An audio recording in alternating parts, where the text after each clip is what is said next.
Hello, my name is Tiffany Hansen, and I am the manager of strategic engagement for Luna Language Services. We are a translation and interpretation services company. And welcome to our webinar today about moving beyond accessibility and discussing language inclusion. Effective communication strategies are absolutely vital to productive lives in our workplace because a mixture of diverse cultures with varying language fluency may lead to miscommunication, misunderstanding, and even discrimination. When we're working to create an inclusive and respectful workplace, it's really important to think about details such as the native language of your coworkers, the culture related to their native geographic area, and even their own literacy capabilities. Luna Language Services is delighted to bring together these fabulous partners today from the Equal Employment Opportunity Commission, the Immigrant Welcome Center here in Indianapolis, and Indy Reads, an English literacy program for adults in Indianapolis, for this very important discussion. At any time during the event, if you have questions for our speakers, please place those questions using the chat function below, and we'll be sharing those questions at the end of the formal discussion. One of our goals for this session is hearing from the community on how we can better serve your needs. So please feel free to put those questions in the chat. Now let's get started. Brian Shoemaker is the Outreach Education Coordinator for the Indianapolis District of the U.S. Equal Employment Opportunity Commission.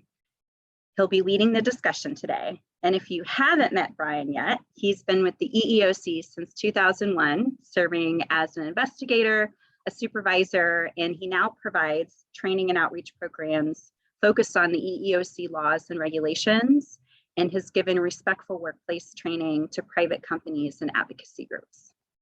Brian? Thank you, Tiffany. And I've got to get a better bio because I think it's too long, honestly. I think people just know who I am, and that's fine.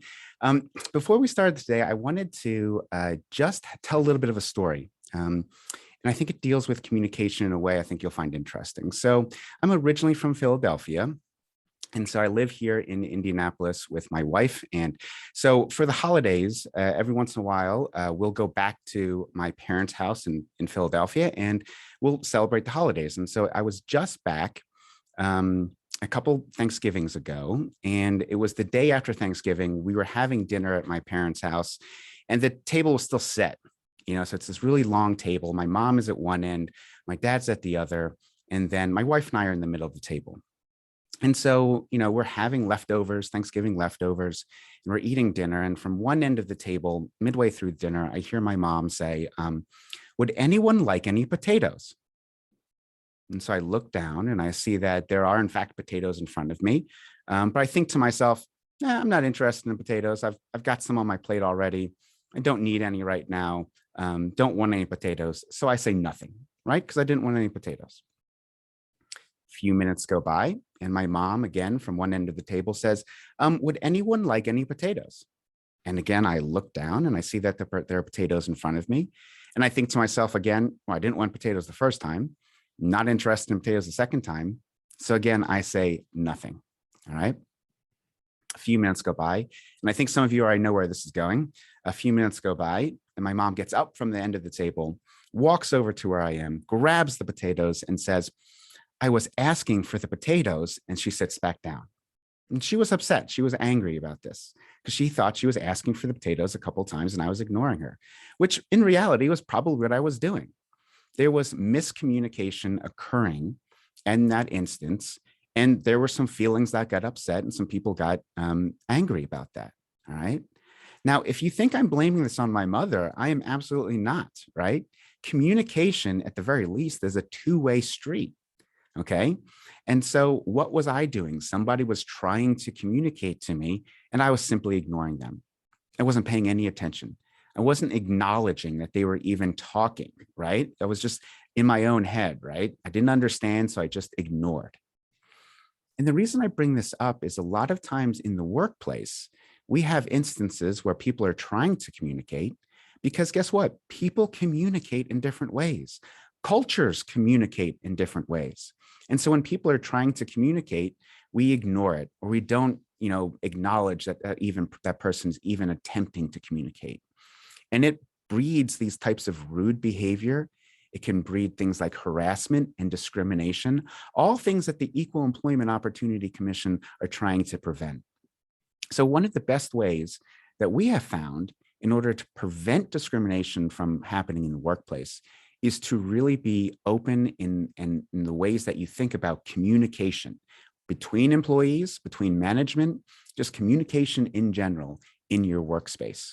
And that's why I'm really happy to join Luna today for this panel discussion focused on exploring language, culture, and literacy when it comes to building an inclusive workplace environment. And one of the goals of the EOC is to ensure everyone in the workplace, or even entering the workplace, understands their right to work in an environment free from discrimination. Language barriers, including English literacy, can make communicating those rights very difficult. And so some learning objectives today include gaining some best practices in communication and talent development for community members who are deaf or hard of hearing, for immigrants, or for those who have literacy challenges. Learning about deaf culture and understanding some nuance between American Sign Language and English. Learning about major groups within our robust immigrant populations and how language and culture may play a role in clear communication. Understanding literacy gaps within working adults and understanding how to identify opportunities to better communicate with and support team members with improving their literacy skills. And important to me is listening to your needs as a community so that the EOC can provide you with the services that you need. So at any time, if we're doing this panel discussion and you feel that, oh, this would be something that the EEOC would be interested in my community, go ahead and put that in the chat. Or if you think, oh, this is how the EEOC could really provide some good outreach and education to my community, put that in the chat. And I'll be looking at the chat and hopefully use those ideas to provide better outreach and education to you. So let's learn more about our speakers today. I'd like to ask each subject matter expert to share their name, their professional title, their organization, and a few brief sentences about the experience they bring to the conversation today. So I'd like to start with Christina Arom.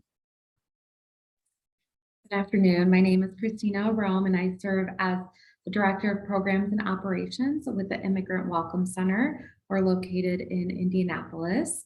A little bit about my experience that I'm bringing to the table today is that we both serve a diverse population of clients, and we also have a diverse population of staff. And so I'm happy to share a little bit about that expertise from those two perspectives. Thank you. Okay, thank you, Christina. Christina Binhack. Good morning still. Oh, afternoon. We're officially in the afternoon. Good afternoon, everybody. Christina Binhack. I'm with Indy Reads. My role is as the Vice President of Program, and I've been with the organization about 4.5 years, always a part of the program team. I actually started on the front lines in the classrooms, meeting our adult learners, and now I am fortunate enough to serve in a leadership role to make an even greater impact, I hope, and to support our overall team. So we have a mix of full-time and part-time admin staff, instructors, very high quality instructors, AmeriCorps service members, and a pretty extensive community volunteer tutor base to serve our adult learners. So we really strive to ensure our programs are serving the community as a whole with quality education for adult learners ages 16 and up. So that's the expertise we kind of bring today, is that adult education side of things and any wraparound resources that they need to take steps towards actual graduation, earning that HSE diploma, improving their English language skills, getting a job or a new job, advocating for themselves, getting involved in their communities. So it's just trying to make adult learners see the potential in themselves, and that they can take those next steps into their future and hopefully connect that down into their family and children as well. Thank you, Christina. I appreciate it. And last but certainly not least, Rebecca Buhan. Yes. Hi, good afternoon, everyone. My name is Rebecca Bahan. People call me Beck.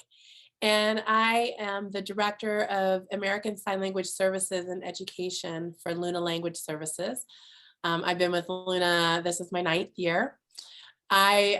Leading up to my work with Luna, I have been a nationally certified American Sign Language interpreter for about 25 years. And if you can think of it, I've probably interpreted it. And now in my role at Luna, not only do I work hand in hand, pun intended, not only do I work hand in hand with ASL interpreters, but I also work hand in hand with the local deaf community, making sure that our services are meeting their specific needs. Okay, thank you, Rebecca. This is going to be a fun conversation. But I'd like to start with Christina Arome with the Immigrant Welcome Center. Christina, can you provide our audience with a brief overview of the diversity of global culture and languages represented here in Central Indiana, and possibly just some quick stats about language diversity from a national perspective in the United States? Yeah, absolutely. So I'll start with the national perspective. So what we saw in the 2020 census, which is freshly released off the press, is that 21.5% speak another language than English at home. And that has increased by 1.4% from their 2010 data. And so, as you can imagine, some of the top languages spoken in households across the US are English at a 78.5%, Spanish at 13.2%, and other Indo-European languages at 3.7%. And then you have Asian and Pacific Island 3.5%, and other languages at 1.1%. So we have quite a diverse group of languages spoken in our households. And so when we look at Central Indiana and look at some of the data that we here have at the Immigrant Welcome Center and who we serve, it changes year by year, as you can imagine. And looking at our 2021 data, our top countries that we've served and national origins are from Haiti, Mexico, Honduras, Democratic Republic of Congo, and Syria. And so we have about 57 countries total that were represented that we served last year. And so those were our top 5. We also have in Indianapolis in general, a huge Burmese population. It happens to be one of the largest Burmese populations in the US. In Indiana, there's about 35,000 Burmese individuals, and many of them are refugees that call Hoosier their home state. And so we have about 24,000 of those in the Indianapolis region. And then the rest are located more in the northern part of Indiana in places like Fort Wayne and South Bend. And so we have a very diverse group of individuals here in Indiana and here in Central Indiana. So Christina, that's interesting that you have so many, even in Central Indiana, but across the country, there are so many cultures and languages represented in this community. How does your team effectively communicate first with each other and then also with the people that you serve?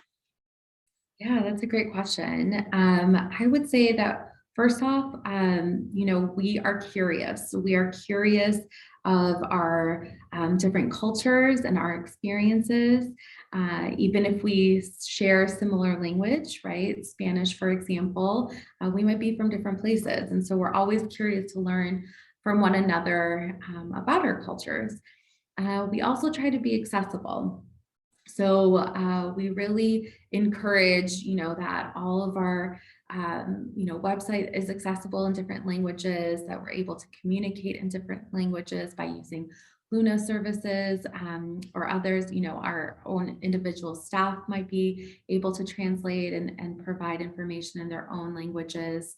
But we are all just very, mindful of being accessible. We also have to be aware of who our audience is. And so language is one thing and one part of it, but also our literacy levels. What message is it that we're trying to convey? Is it better served in text format or an infographic? how can we best, provide that information and share that information with one another? I really like that idea of knowing your audience, right? And knowing what's best from them, and being able to provide that information to your audience, right? In the form that they can process most easily. And the idea of being curious, asking those questions and understanding how they like to get their information. I think that's so important. I really never thought about it in the way of being curious before, but I really like that idea.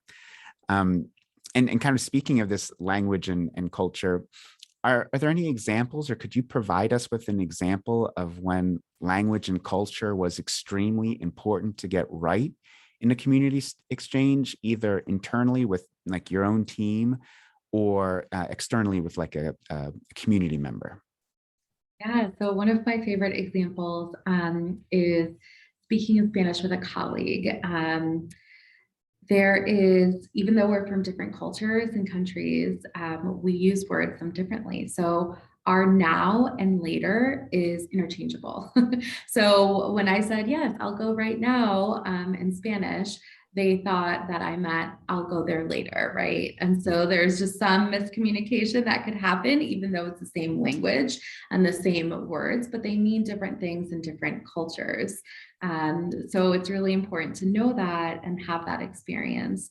Another one is just in communications. Oftentimes in the US, we make a lot of eye contact, and that means we're actively listening, we're nodding, we're making eye contact. But in some cultures, that's disrespectful to make the eye contact. And so we've had some colleagues and clients, not make the eye contact. And it's not that they're not listening or paying attention or engaged in our conversations, but it's us knowing that that's, their culture, that it's disrespectful to make that eye contact. And so those are some of the cultural conversations that we end up having, both with clients and colleagues alike. I think that eye contact is a great point because I've heard, I can't tell you how many times I've heard of misunderstandings in the workplace where you have people from different cultures and, people getting upset saying, hey, they're disrespecting me they're not looking at me when I'm trying to talk to them, right? They're disrespecting me. And that creates friction and, being curious about other cultures and, the communication aspect is really key in trying to make sure that we are respectful and understand what respectful cues are, and they can be different in different cultures. So I like that. I like that example quite a bit. I'd like to move to Rebecca now and talk a little bit about your role at Luna. You've dedicated over 2 decades to the field of American Sign Language, or ASL interpreting. Would you share with us just a few interesting facts about deaf culture and maybe clear up some of the common misconceptions about the language of ASL for our audience? Yes, absolutely. First, I'd like to just acknowledge that I am not a core deaf community member. Rather, I'm an ally to the deaf community. So what I'm about to share is information that I've gotten from deaf colleagues and from my studies. But I do want to acknowledge that it's not my own experience. I think it's important to put that out there. ASL is a language in and of itself, just like we've talked about Spanish and Burmese and other languages. So it's a distinct language. The deaf community, deaf culture is a culture by its own right. And they, with their own norms and values, language, things, artifacts, things like that. One thing that I think a lot of us saw an example of this week that maybe we didn't know it was an example was at the Academy Awards when Coda won Best Picture, and then the other 2 awards. If you happen to catch any of that show and caught some of the acceptance speeches, there were comments made like, this is for us, the deaf community. This is a win for us as a collective. And that's really important for many minority cultures, and the deaf community is one of those where their accomplishments are shared by everyone. So it's very important to be a part of the collective and to not stand out as an individual. That's a value that I see time and time again. And I think it's easy for people to think that ASL is some form of English on the hands, and it is not. And actually, a lot of people don't know this, but the majority of ASL grammar has nothing to do with our hands, but is all on our face. So we modify the language, we put direct objects and verbs and other parts of speech often on our face, with either with expressions or with our eye gaze and such. So it's not all about the hands. Okay, very interesting. Now I know Luna works and provides services, ASL services for all types of companies, but do you have deaf and hard of hearing employees at Luna? Yes, we do. We have 2 deaf employees and a hard of hearing employee, and they work in either the ASL department. We have a deaf gentleman who works as the ASL coordinator and also as a deaf interpreter. And then we have 2 individuals that work in our operations department. So much of our interpreting services are our internal needs, making sure that everyone is integrated. And then in addition to that, just really quick, we work with about 15, I mentioned earlier, deaf interpreters or certified deaf interpreters around the country. And these are deaf individuals that take on a unique role in the interpreting process. So Rebecca, thinking about, I want to go back to what you were saying about the your deaf or hard of hearing employees in Luna. Are you able to share with us some of your best practices that the Luna team has kind of put into place to make sure that you are having company communications and job opportunities that are not only accessible, but also inclusive to the deaf and hard of hearing employees? Absolutely. I think one of the most important ones is to make sure that we include our deaf and hard of hearing colleagues in the decision-making process for communication mode and vehicles and things like that. Not every deaf person's need is the same.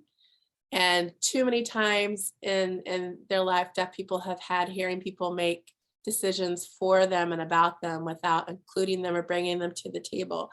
So that's definitely one thing that we do, is we pull everybody into big decisions, making sure that everything is accessible. And not every technique, not every strategy for accessibility requires an interpreter. One thing that we did is we have a fairly open office concept, and we installed a mirror up against the wall where the deaf person faces, because their backs are to people passing them. And so that allows them just very easy access to see who's approaching them from behind so they don't get startled, or just to, see the commotion happening so they can turn around and be a part of it.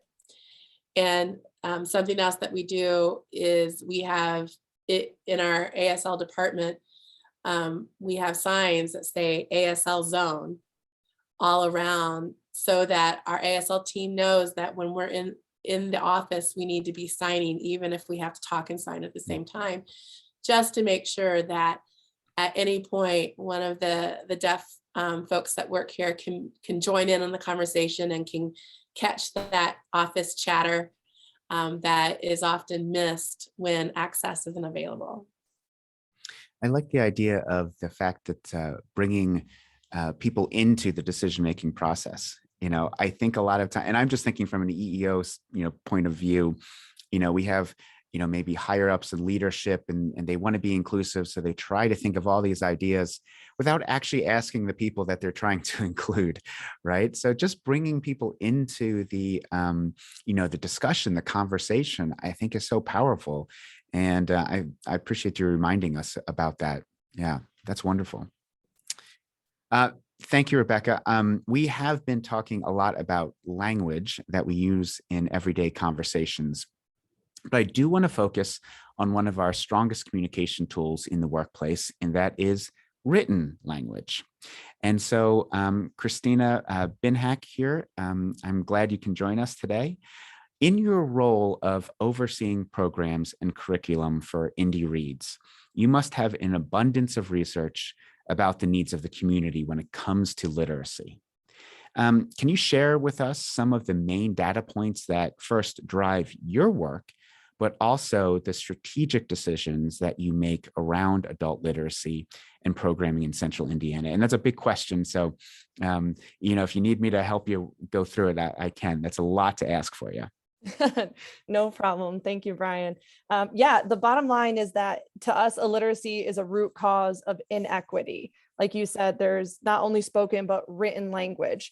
So 1 in 6 Hoosiers specifically, so I know we're outside of Indiana here, those living in Indiana from here, read and write below a 5th grade level. That is a statistic that has stayed consistent for years in our state. So to put that in perspective, most verbiage on signage while you're driving down the road, paperwork in your offices, anything across the region, country, industries is all written at an 8th grade level and above.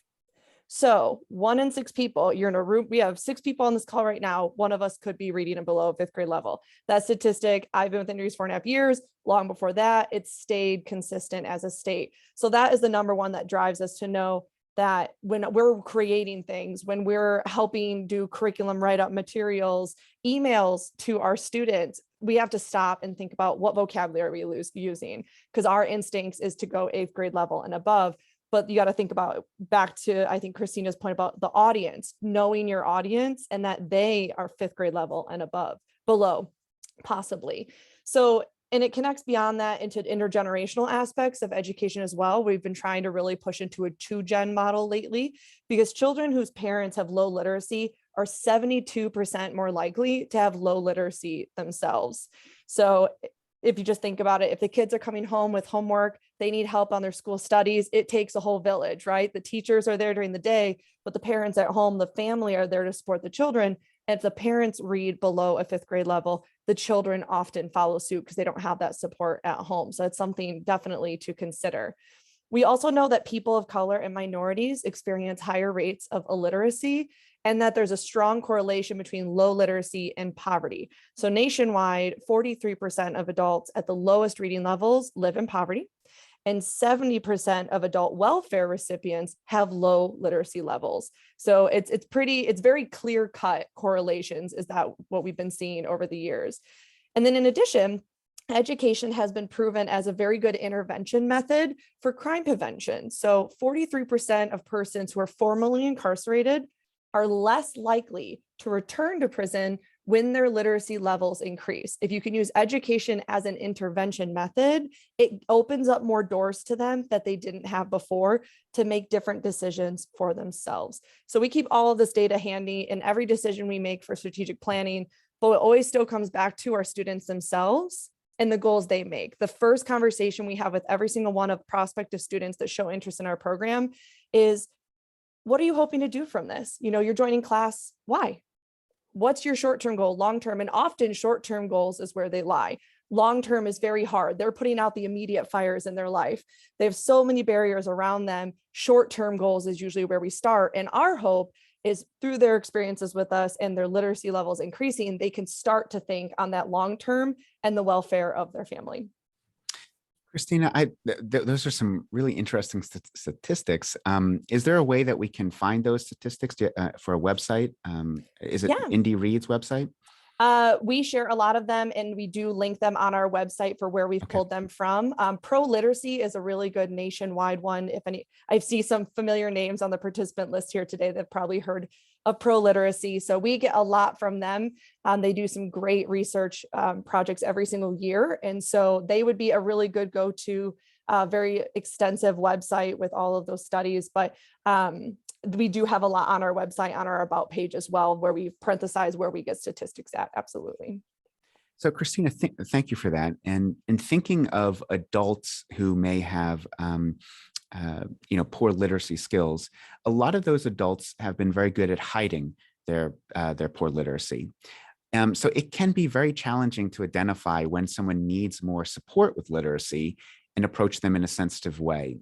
Are you able to maybe help us or describe some of the best practices to identify where There may be a need, and then also maybe some practices for supporting team members and improving their literacy skills. Absolutely. This is one of my favorite questions. So I was so excited you asked it today. Um, People who have low literacy, I've found when I've met them, when I first was in the classroom, are some of the most clever and resourceful people I have ever met. Struggling with reading is natural. Our brains are actually wired for speech. At some point in history, somebody drew a picture and called it the letter A and gave it 2 sounds. And we had education writing from there.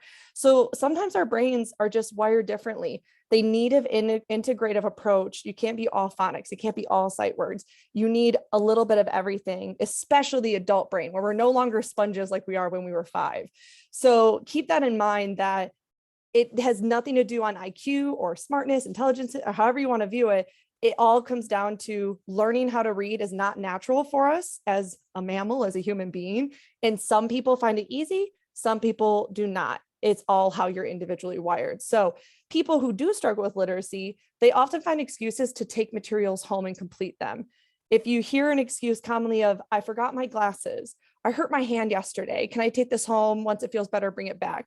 I'm in a rush, I have no time right now, can I take these home and bring it back to you? Those are really common things. And you might not even think that's something that they're going to use. And it might go right over your head and say, sure, bring it on back. But that is a really common red flag that, ooh, there might be something more going on. Maybe we can get them some help. They might often ask others to regularly write things down for them. They often have difficulty pronouncing multi-syllabic words. So in even oral communication, if they struggle to read, they're going to struggle to pronounce multi-syllabic words. They might also have difficulty expressing abstract concepts because they lack the vocabulary to explain their thinking. So if they're telling a story and you feel like there's gaps in the story they're telling you, or they're jumping around timelines, that's another really good indicator that they might have low literacy. If they forget appointments, if there's a client you're working with and they just keep forgetting and you go, I've emailed them, I've texted them, I gave them a piece of paper to take home. Well, if they have low literacy, it might not work. So sometimes that perception of time and space is a little difficult for them. So have a lot of patience there. And then the most obvious is if they don't have a high school diploma or HSC yet, it's never too late. They can always come and get it, but that's a really good indicator. So keep in mind, they might have some low self-esteem because our society has put a stigma on illiteracy in adults. Kids don't, there's usually no shame factor on the kids, but once you hit your adult, it's like you turn 18 and the whole society starts putting you down. So please be patient with them and treat them as a human being. They might get emotional, they might get aggressive and reactive, and that's just because they've had some trauma in their past. So keep that in mind as well. So some tricks that you might consider, some advice on how to act if you have somebody around you that you might suspect has low literacy is, one, just treat them as an adult, not a child. Yes, you might have to think about the vocabulary you're using, but there's ways that you can use lower vocabulary without adding a tone, without talking down to them or slowing, you don't have to slow down how you talk, just talk normally. Just be mindful of what words you're using. You're not talking to your professor in grad school, right? Who's, again, going back to the point earlier, who's your audience? Avoid abbreviations and acronyms. That's just going to confuse them. They're going to see it as a word, not as an abbreviation or an acronym. And it's just going to cause even more frustration. And that's what we can be mindful of avoiding. Make sure that they understand the dates, going back to those appointments. Give them cues like, in 2 weekends, during the week after Christmas, right after school vacation, before the Friday before spring break, because they often might just know that's next week, it's Wednesday. They can kind of keep a mental track. So that oral cues, context cues can be really helpful. Still give them the written pieces. You can still do that, but follow it up with oral reminders with interesting cues to remind them. And if you are doing the reminders, you actually might consider always doing a phone call or texting, because shorthand is actually more natural to them. Usually people don't text the same way they talk. So if you naturally talk at a higher vocabulary, that's perfectly fine for you. But again, your audience, typically we as a human, we text shorthand. Again, no abbreviations or acronyms, no GR8 to say the word great, spell it out. But the text is usually we shorten our vocabulary because we don't want to type it all out. So consider texting reminders. It's usually a good tactic. Those are some excellent ideas and things that I had not thought of before. I do want to go back to just something you said, because my investigator brain, when I was an investigator for a long period of time, and one of the things that we do is look and review and listen to witness testimony. And I was thinking about something that you had said about some people that have low literacy may not be able to, they may have gaps in their stories, or they may jump around from place to place. What's really interesting to me is when I'm thinking about, trying to create an atmosphere or a respectful workplace, or one that has a lot of accessibility in it, we often rely on communications. If somebody makes a complaint to you, if you're a supervisor and you have an employee making a complaint, you might ask them, well, what happened, right? And if you hear somebody jumping around in their story or not getting the times right, the first thing that you're probably going to think of is, this person's lying to me. They don't even remember what happened. They're missing all parts of their story. Those are all indications of deception, right?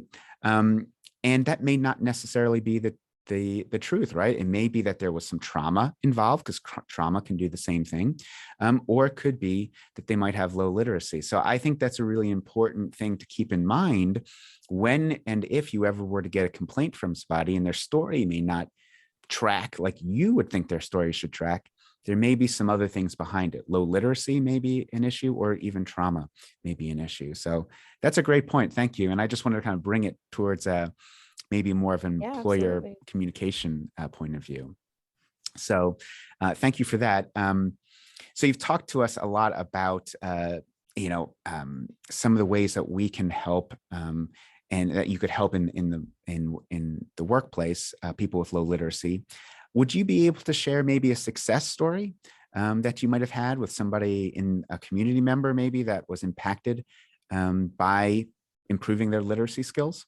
Absolutely. I'm going to tell you my favorite story. And this was when I first joined Indy Reads, my first year.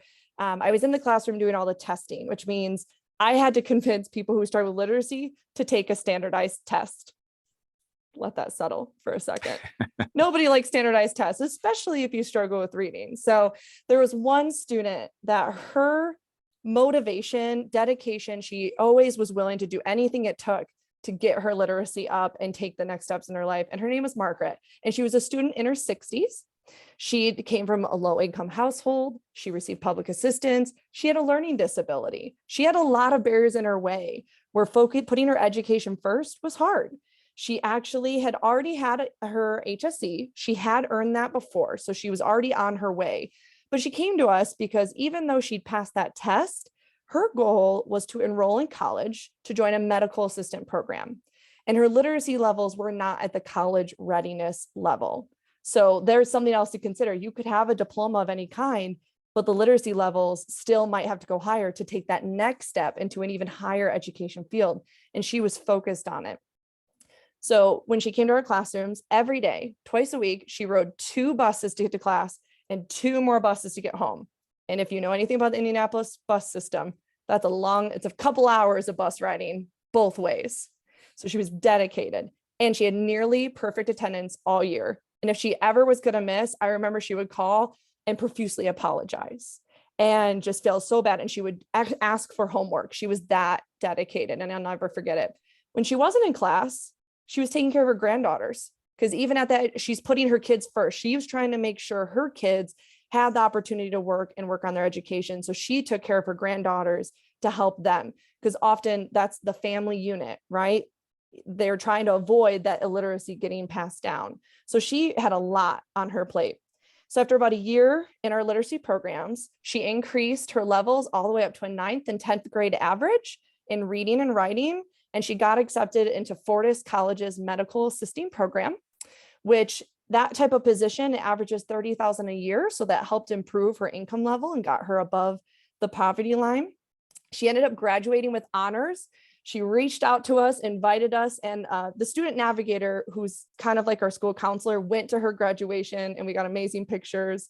And she did receive a medical assistant certificate. She had a job lined up because the college does job placement. And she called us to tell us that she got her dream job of working for a privately owned family physician's practice. That was really important to her. And she could not, it would have been a year, she was in college for a year and she still took the time to call Indy Reads back a year after leaving us to tell us where she was at. And I just thought that was amazing. So her story has been inspirational to me, to staff who have come behind her, and students as well. We've passed it on, and she's even wrote a speech and read it out loud, which is really scary for someone who struggled with literacy, at one of our fundraising events to support us and to share it with a whole nother demographic of people. And I just thought it was one of the bravest things I've ever seen and very inspiring.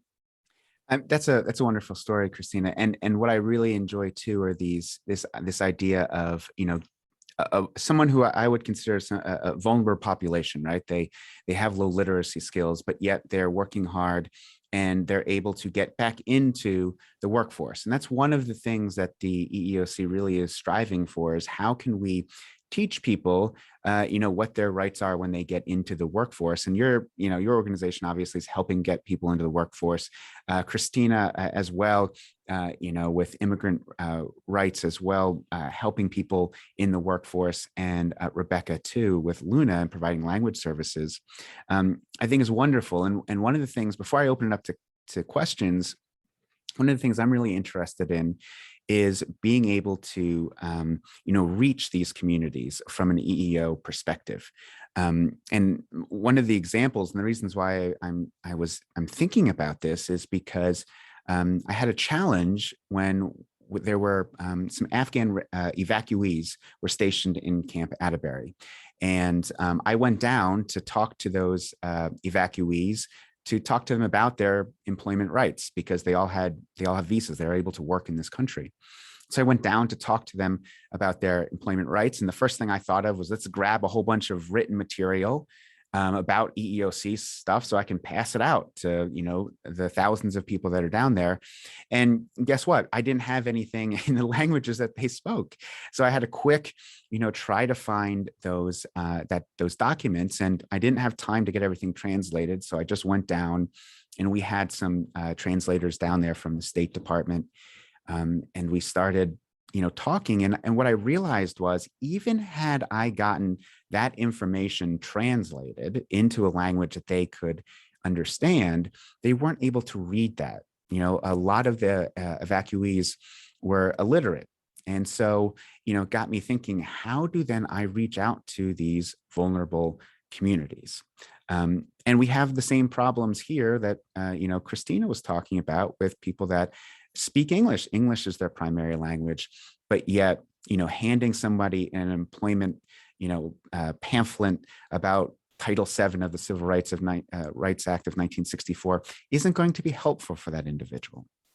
So I'm going to open it up to questions. And I know Tiffany has a bunch, but if you have ideas and thoughts about how the EEOC can target communities, please let me know too, because I'd be really interested in helping bring outreach to those communities. Thank you, Brian. So we did have a lot of really great questions in the chat, so I'm going to go through just a couple of these. The first one really piggybacks exactly off of what Brian was just talking about. So I'm actually going to throw this question to Christina Arom to be able to think about an answer. But Childcare Answers shared, as a bilingual specialist, I work almost exclusively with families who do not speak English, or for whom English is not their first language. I often use the translatability of our website and text message to communicate when they speak a language that I do not speak. What advice do you have when those limited language skills also struggle with limited literacy skills? And what can we do on our website to make the information audibly accessible? Yeah, I would say infographics. Infographics is such a key opportunity. It could be shared in so many different languages, short words, short sentences, keywords, things like that. Even, we've really struggled with that and have looked at different ways of how we can best communicate. We have on our database, We have what's called the Immigrant Welcome Center Connect database, and you can choose languages to provide resources. And they are short messages, either in text, in emails, and it has maps of where the resource is located. So there's a visual component to it. There's a text component. We call Luna to help us with the, translation over the phone. So just being able to kind of go at it from different perspectives, visually, appealing, text heavy, communications, whatever you can to ensure that the information gets to them, I would recommend that. And Christina, with over 100 different languages represented in Central Indiana, what sort of measures and resources does the Immigrant Welcome Center have in place to make sure that your team can communicate with literally anyone that comes to you for services? So we have a language line that we partner with Luna on. And so if our staff, we're mostly bilingual staff or multilingual staff, but as you can imagine, there's only so much time and effort. So we definitely partner with Luna for those services. We also have ensured that our website is accessible in different languages, and then our resource database can provide information. So if your primary language is English, for example, and you are communicating with a client who speaks Punjabi or any other language, Spanish, anything like that, we are able to look at the resources up in English and then send the resource in a different language and select that language that you can send it to. So there's opportunities like that to think about and see how you can incorporate that into your own work. Thank you. Now thinking about more intersectionality between folks from other countries as well as our deaf population. Rebecca, this question is for you. So one of the folks in the chat shared that ASL is not a universal language. So deaf refugees don't use American Sign Language. We need to remember that. And I thought that was a really great point. So can you speak just a little bit to kind of what kind of sign language there is globally, kind of how that works? Do you know how many global sign languages there are? And like, what would we do as a language services company if we had someone from another country that came to us as a deaf person that needed communication support? Several great questions there. That is true. ASL is not universal. Most of the modern countries, the first world, you would consider first world countries, have their own sign language that they might use their own language. Sometimes you can go back and look at, for example, countries that were colonized. You can go back and look to see what country colonized them, and that would give you a clue as to the direction of languages, the sign language that they might use. British Sign Language, you would think, would be close to American Sign Language because in practicality, we speak English, albeit a little differently. Actually, BSL is very different than American Sign Language. So to answer the question of how that problem is solved, if we don't have someone in the area that uses that particular sign language, then this is a great opportunity for us to use certified deaf interpreters. And these are deaf individuals who have gone through a specific training and have become nationally certified to act as kind of a relay interpreter. And they're native, so they pick up on a lot of nuances that a second language learner like myself would miss because I'm not a native ASL user. And so we just received a request for our first Afghan deaf family. And we brought in CDIs for that to help mitigate some of the language issues that we would face even in sign language. It's so complex the way that all kind of works together to figure out the best way to communicate with people. So Rebecca, this question is also for you. Elizabeth shared, our area is going through a shortage of sign language interpreters. We've seen this At Luna, we're really heavily working to recruit, develop interpreters as well. So this is something Rebecca is focusing on very intentionally at this moment. Elizabeth asked, if we are holding a public event for people with disabilities and the sign language interpreter is not available, what is the protocol? And I'm assuming that Elizabeth means not available to attend in person. So what would you suggest to her? Well, I think that the first step is to give as much notice as you can to the agency or to the interpreter that you're working directly with. And so that they have time to work to find an interpreter as local as they can. If it needs to pivot to virtual though, actually, if you can figure out the technology piece of it, if it were, for example, in a hybrid event where you have some people in person and some virtual, hosting a virtual event is actually a little easier to bring in an ASL interpreter, because that means that we can pull in ASL interpreters that aren't just in Indianapolis or, you know, local to the event, but that opens up the entire country virtually to help with that particular conference. But you're right. I'm looking at the number of attendees today, and I see the number 313. There are actually less nationally certified interpreters, ASL interpreters, in the state of Indiana than who are attending this workshop today. So, or this webinar. So really in the state of Indiana, there are about 250 nationally certified interpreters. So that there is just not enough of us to go around. And that's a national issue. That's not just an Indiana thing. But to Rebecca's point, sometimes even if you need to remote in an interpreter just because they're not available, we can figure out and work through those challenges as well, or you can figure that out with your provider. Thanks, Beck. So Brian, actually, I think that this next question would be appropriate for you. So as we were talking through body language and eye contact at the very beginning of the webinar, Williams T8 shared when talking about body language and eye contact, this information also applies to people with disabilities as well as to different styles of communication. Lynette Williams then shared this question. My grandson is autistic. He is 4 years of age. What are some ways we can modify our language to communicate with him? So Brian, I know you do a lot of work in a lot of different communities. Do you have any suggestions for better communication strategies with autistic team members?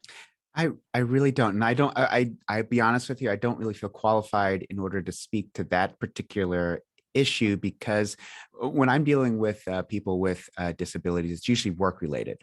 So if I were to kind of like move this question into, let's say that the workplace had the nephew was working at a location and the workplace was having some issues with the way he talked or some of his behaviors, okay, like eye contact, things like that, then it may be appropriate at that time, if it's, to have a conversation to see if there's a reasonable accommodation. Maybe there is a way we can modify his work. Maybe there's a way that the supervisor can modify the way that the supervisor speaks to that individual or communicates with that individual. And those would all be reasonable accommodations in the workplace. If you're just looking for ways to communicate with your grandson, I don't feel qualified enough to speak on that particular topic. Okay, thanks, Brian. So this is a great question, and I think either one of the Christinas may be able to answer this. Is there a test, resource, infographic, or a way to determine the literacy level of an LEP? And LEP stands for Limited English Proficiency. So do either one of you ladies know of a good resource out there to help to determine literacy rates of limited English proficient community members? I mean, I can share what adult education uses, but I do know Immigrant Welcome Center is working on a really cool Pathways to Literacy project that we are partnering with them on. We work together very closely on that, but I'll let Christina share about that. But in the adult education world, we are required to use tests for adult basic education through the Department of Workforce Development. And so there's a class, it's called Class-E. It's a complete language assessment for English proficiency, something like that. We never actually break down the acronym. See, we even use acronyms. It's bad. Don't use them. And you can measure reading ability, listening ability. You actually have to hear the questions, understand it, and then mark answers on the test. And then there also is speaking and writing. So we use that to determine their proficiency in English as a language. So we know if they're a good fit for a program, if they're like a beginning English literacy, or if they're more advanced, to see if they're a good fit for our program. But often we might encounter some, immigrants that have come here who even the level 1 is too hard because they don't have high literacy in their own language. If Spanish is your native language and you only went through 2nd grade, and so you don't read above a 2nd grade level in Spanish, trying to learn 5th grade level English here, you don't have your own language to compare it to. Most people think, oh, to learn English, you see hello, you see hola, you connect, that those are linked. That's not always the case. They don't always connect that easily. 2, if you don't have high literacy in your native language, you have to tackle that first.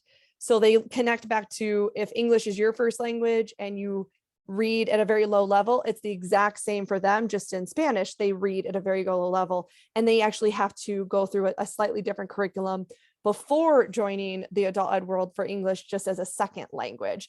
But that's a new curriculum that's been created over the last few years. And I'll let Christina, if you want to share about that. I don't want to put you on the spot, but you can also share about anything else. Oh, you're fine. Yeah, so we are definitely working on that and hoping to build out that curriculum so that we can share it with others. But I think for today's purposes, I would share that just assume the literacy level is lower. Look at your policies, look at your handbooks, look at your communications, and just always assume a lower literacy level. You want to make sure that you're inclusive. And so if people have a higher literacy level, great, they'll be able to understand that, if it's presented at a lower literacy level. So to be inclusive, to be mindful, just assume a lower literacy level in your communications. Just look at all forms of communications, internal and external. I also just thought, Tiffany, of another assessment. If you can't go through the adult ed route and you want to just find something online, there is a program out there called Burlington English that you can actually get access to. There is unfortunately a cost to it, but it's the #1 distance education platform for ELL students. We utilize it, and students who use it make great strides in their language abilities. And there are practice tests in there and placement tests that they can use. So if the person is not able to join a class or would like to study from home, they could look at doing it that route and do kind of like an online instruction. And there's always placement tests related to any online instruction. They always make everyone do a placement test so they can then create an individualized curriculum to them. So in this new world of digital literacy, I definitely say just get to Google and start looking. And there are free options out there that are more basic, and then there's more advanced options that there might be a slight cost. So don't underestimate the power of Google. Thanks, Christina. We had so many more questions that we just can't get to because we're right at the end of our time today. I do want to mention there were a few questions in the chat about how can we find translated materials for our employees, and that's absolutely something that Luna can help you with.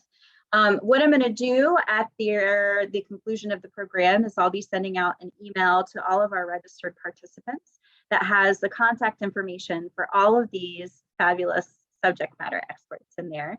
So if you have any more questions that you wanted to reach out to these folks about directly, or if there's something that Luna can specifically help you with as far as providing ASL interpretation or foreign language interpretation or document and signage translation, feel free to reach out to me. But please connect with all of these wonderful speakers on LinkedIn and reach out to them if you need any other resources. And yeah, hopefully we'll see you all again soon for another discussion with the EEOC about inclusive workplace practices. And thank you all again for being with us today.